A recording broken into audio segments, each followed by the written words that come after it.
MS study में आपका स्वागत है। और अभी हम लोग हिंदी का इंपॉर्टेंट क्वेश्चन देखने जा रहे हैं। और ये क्वेश्चन जो है वो मैं आपको समझाने के लिए नहीं आया हूँ, इंपॉर्टेंट क्वेश्चन बताने के लिए आया हूँ। आप उसको पढ़ करके प्रैक्टिस कर करके एग्जामिनेशन में अच्छे तरीके से लिख सकते हैं। ठीक है, जिसमें से पहला क्वेश्चन है आपका, बिस्मिल्लाह खां को शहनाई की मंगल ध्वनि का नायक क्यों कहा गया है। और ये बहुत ही इंपॉर्टेंट क्वेश्चन है, आप देख सकते हैं, और ये बहुत बार पूछा भी गया है। ठीक है, तो आप ये आंसर को लिख सकते हैं स्क्रीनशॉट मार के या पढ़ के, या फिर अगर आप जो पढ़े होंगे वो भी लिख सकते हैं। ठीक है, तो हम लोग आगे बढ़ते हैं कि इसमें क्या है। अगला क्वेश्चन है आपका कि गोपियों ने किन किन उदाहरणों के माध्यम से उद्धव को उलाहने दिए हैं। ये भी इंपॉर्टेंट क्वेश्चन है, ये भी 2-3 बार पूछा गया है, आप देख सकते हैं। और ये इसका आंसर आप धीरे धीरे मैं स्क्रॉल अप कर रहा हूँ, आप इसको आप स्क्रीनशॉट मार के या पढ़ के लिख सकते हैं। एग्जामिनेशन के लिए अच्छा है, आपका पढ़ा हुआ है, सिर्फ आपको प्रैक्टिस करना है। ठीक है, क्योंकि कल ही एग्जाम है, तो उसके लिए बेस्ट ऑफ लक आप सभी को। अभी आगे बढ़ेंगे हम लोग। अगला क्वेश्चन है, साहस और शक्ति के साथ विनम्रता हो तो बेहतर है, इस कथन पर अपने विचार लिखिए। तो ये भी 2-3 बार 4 बार पूछा गया है एग्जामिनेशन में, बोर्ड एग्जामिनेशन में। आप स्क्रीनशॉट मार के इसको भी पढ़ सकते हैं या फिर रीडिंग करके अभी वीडियो के माध्यम से पढ़ सकते हैं। चलिए आगे बढ़ते हैं हम लोग। आगे बढ़ते हैं तो देखेंगे यहाँ पे कि क्या पूछा गया है। अगला क्वेश्चन है, बच्चे की मुस्कान और बड़े व्यक्ति की मुस्कान में क्या अंतर है। तो ये भी 4 से 5 बार पूछा गया बोर्ड एग्जामिनेशन में, और इस बार भी उम्मीद है कि पूछे गए। आगे बढ़ते हैं हम लोग। तो अगला क्वेश्चन है आपका कि कवि नागार्जुन ने बच्चे की मुस्कान के सौंदर्य को किन किन बिंबों के माध्यम से व्यक्त किया है, यानी फिर किसकी चीज़ से तुलना किया है बच्चे की मुस्कान को। तो आप यहाँ पे देख सकते हैं, ये आंसर लिखा हुआ है, इसको आप स्क्रीनशॉट मार लें, पढ़ें और इसको जाके प्रैक्टिस करके कल एग्जामिनेशन में लिखने का प्रयास करें। ठीक है, बहुत ही इंपॉर्टेंट क्वेश्चन है ये भी। ठीक है, आगे बढ़ते हैं हम लोग। आगे देखेंगे कि सफलता के चरम शिखर पर पहुंचने के दौरान यदि व्यक्ति लड़खड़ाते हैं तब उसे सहयोगी किस तरह संभालते हैं।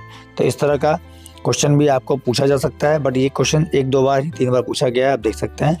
लेकिन इसका आगे अगर हम लोग देखेंगे तो ये इंपॉर्टेंट क्वेश्चन है यहाँ पे कि संगीतकार किन किन रूपों में मुख्य गायक या गायिकाओं का सहयोग करते हैं। तो एक्चुअली जब अगर राग लड़खड़ाता है तो मुख्य गायक का सहायता कौन करता है, संगीतकार ही, जो कि उसके साथ में रह के गाते हैं। ठीक है, आगे बढ़ेंगे हम लोग।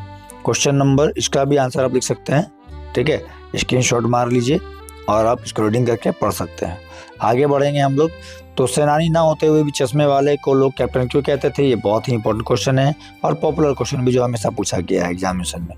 ठीक है, आगे बढ़ते हैं हम लोग, देखते हैं नेताजी का चश्मा पाठ का क्या संदेश है। तो ये आपको समझ में आ रहा होगा कि क्या संदेश था उसमें, कि देशभक्ति को या देशभक्ति को दिखाने के लिए किसी पद पर रहने की आवश्यकता नहीं है, वो कैप्टन ना होते हुए भी देशभक्त कहला रहा था वो। ठीक है, अब यहाँ पे एक क्वेश्चन और है जो कि बहुत ज़्यादा फेमस रहा है कि वो लंगड़ा क्या फौज में जाएगा, पागल है पागल। यह कथन किसने और किसके लिए कहा था। तो पान वाले ने कहा था। वो किसके लिए कहा था कि वो जो चश्मे वाले थे, जो कि बार बार नेताजी के मूर्ति पर वो जो चश्मा था वो लगा रहा था, तो लोग बोले कि क्या वो सेनानी है या कैप्टन है, वो क्या वो फौज में है क्या, इस तरह से वो पूछा। तो उसके बाद जवाब जो दिया गया था उसी पर ये क्वेश्चन का आंसर दिया गया। ठीक है, तो आप देख सकते हैं। अगला क्वेश्चन हम लोग देखेंगे कि बाल गोविंद भगत की दिनचर्या लोगों के अचरज का कारण क्यों थी। क्योंकि इनका रहन सहन थोड़ा सा डिफरेंट था, सादा जीवन जीते थे, वो अन्य लोगों से अलग जीते थे, अपने काम में व्यस्त रहते थे, अपने काम के हिसाब से वो काम करते थे, लोगों के लिए कभी बुरा नहीं सोचते थे। तो उनका जीवन दिनचर्या एकदम साधु की तरह था, इस वजह से लोगों के लिए अचरज था वो। आगे बढ़ते हैं। ठीक है, कि अगला क्वेश्चन क्या है। अगला क्वेश्चन है आपका कि खेतीबाड़ी से जुड़े गृहस्थ बाल गोविंद भगत अपनी किन चारित्रिक विशेषताओं के कारण साधु कहलाते थे। तो ये भी बहुत ज़्यादा ही इंपॉर्टेंट क्वेश्चन है, बहुत बार पूछा गया, आप देख सकते हैं, और पढ़ करके कल एग्जामिनेशन में लिखने का प्रयास जरूर करें।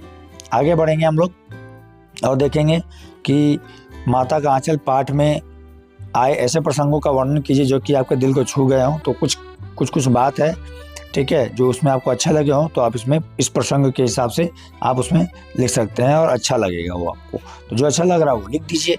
ठीक है, माता का आंचल पाठ का चैप्टर पढ़े हुए तो ये क्वेश्चन का आंसर आप दे सकते हैं, बहुत बार पूछा है, 4 से 5 बार पूछा गया है अभी तक। ठीक है, आगे बढ़ते हैं हम लोग।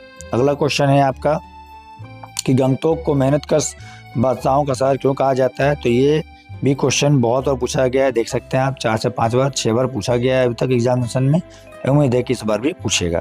ठीक है, आगे बढ़िए और आगे बढ़ के हम लोग देखते हैं कि इसमें जो क्वेश्चन है ये पत्र है और ये छोटे भाई को समय के सदुपयोग और परिश्रम का महत्व बताते हुए एक पत्र लिखना है।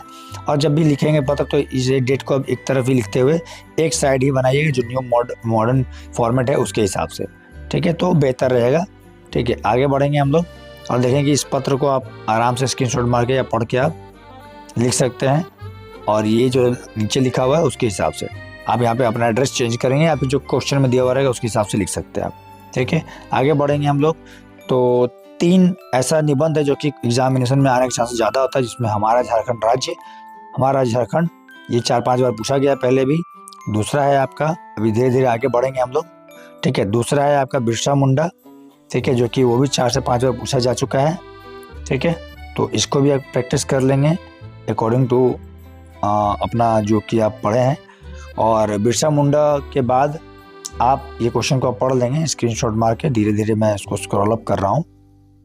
ठीक है, उसके बाद आखिरी है आपका समय का महत्व या समय का सदुपयोग। उसके हिसाब से भी आप अपने हिसाब से जो भी आप तैयारी किए होंगे कोई भी क्वेश्चन आने का चांसेस हाई है, आप उसको याद जरूर करें और कल के एग्जाम में अच्छे से लिखें।